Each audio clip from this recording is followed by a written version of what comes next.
Saint Jean Bosco, plus 1888. Fêté le 31 janvier. Jean Bosco était un fils de pauvres paysans piémontais. Adolescent, il joue à l'acrobate pour distraire sainement les garnements de son village. Devenu prêtre à force de sacrifices, il se dévoue aux jeunes ouvriers de Turin abandonnés à eux-mêmes. Il crée pour eux un centre de loisirs, un patronage, puis un centre d'accueil, puis des ateliers. Rien de tout cela n'était planifié à l'avance, mais ce sont les besoins immenses qui le pressent. Jamais il ne refuse d'accueillir un jeune, même si la maison est petite, même si l'argent manque. Plutôt que de refuser, il multipliera les châtaignes comme son maître multipliait les pains en Palestine.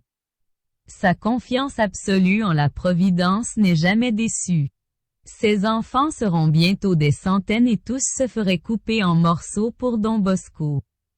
Sa mère, maman Marguerite, vient s'installer près de lui et jusqu'à sa mort. Elle leur cuira la polenta et ravaudera leurs vêtements. Très marqué par la spiritualité de Saint François de Sales, Jean Bosco invente une éducation par la douceur, la confiance et l'amour. Pour ses garçons, il fonde l'oratoire, l'œuvre qui sera à l'origine de la congrégation des prêtres salésiens.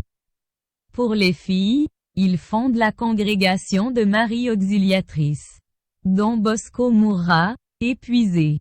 En butte à l'hostilité de son évêque qui ne le comprend pas, mais entouré de ses disciples.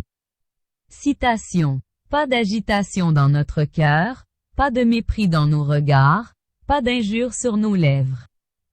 Ayons de la compassion pour le présent, de l'espérance pour l'avenir.